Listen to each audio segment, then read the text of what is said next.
तो हेलो दोस्तों, कैसे हैं आप सब। आज हम लेके आए क्लास 10 का एक इम्पोर्टेंट टॉपिक, जिसका टॉपिक का नाम है प्रकाश का परावर्तन और उसके नियम।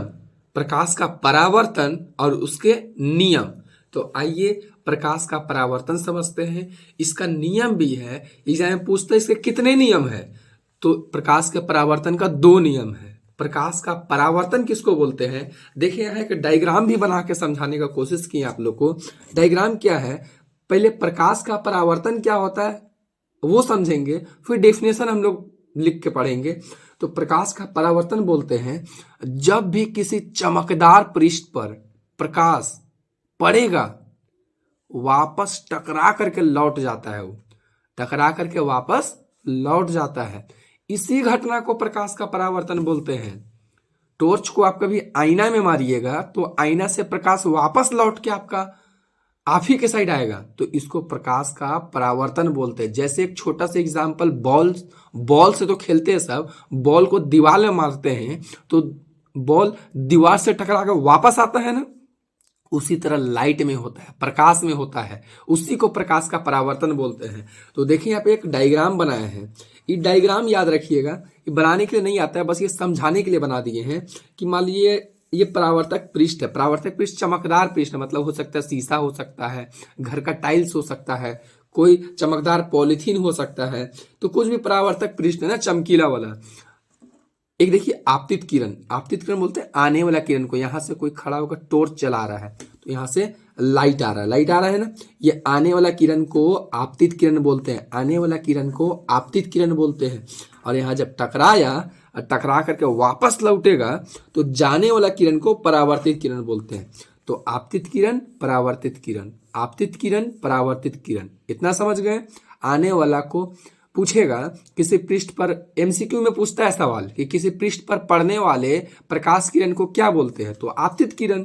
और परावर्तन के पश्चात लौटने वाली प्रकाश की किरण को क्या बोलते हैं, परावर्तित किरण। लौटने वाले को परावर्तित, आने वाले को आपतित। अब देखिए आपतन बिंदु पे ना एक लंब डाल रहे हैं, अभिलंब है। क्या है ये, अभिलंब है। अब देखिए अभिलंब के साथ जितना का कोण बना के आने वाला किरण है उसको कोण आई बोलते हैं, मतलब आपतन कोण बोलते हैं। और जाने वाला किरण जो है वो अभिलंब के साथ जितना का कोण बना के जा रहा है उसको एंगल आर बोलते हैं, परावर्तन कोण बोलते हैं। तो आपतन कोण, परावर्तन कोण, आपतन कोण, परावर्तन कोण, ये हो गया डायग्राम। प्रकाश का परावर्तन का जो 2 नियम है वो यहां से ही लिखा जाता है। यहां से क्या क्या देखिएगा, तो पहला नियम आपतित किरण, परावर्तित किरण और आपतन बिंदु पे डाला गया लंब, तीनों देखिए तो एक ही बिंदु पे है कि नहीं, एक ही बिंदु पे, यह पहला नियम बोलता है। और दूसरा नियम बोलता है आपतन कोण का मान और परावर्तन कोण का मान हमेशा बराबर रहता है।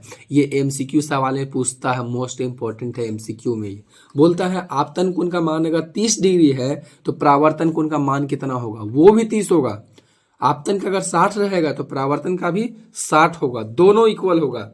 तो यहां से तो समझ गए। अब आइए इसको लिख करके देखते हैं, डेफिनेशन लिख करके, चलिए हम लोग देखते हैं।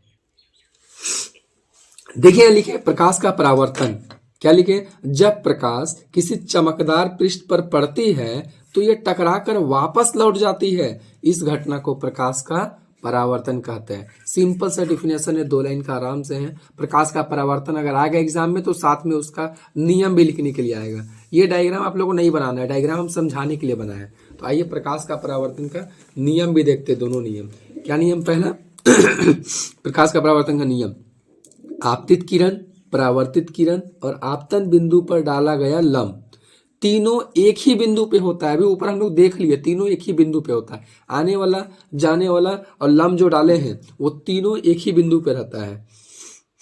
दूसरा, आपतन कोण और परावर्तन कोण का मान सदैव बराबर होता है, कोण आई बराबर कोण आर। अब बोलेगा कोण आई बराबर 45 डिग्री है तो आर कितना होगा बताइए। आपतन कोण का मान 45 है, परावर्तन कितना हो जाए 45। ये एमसीक्यू में पूछेगा, याद रखिएगा।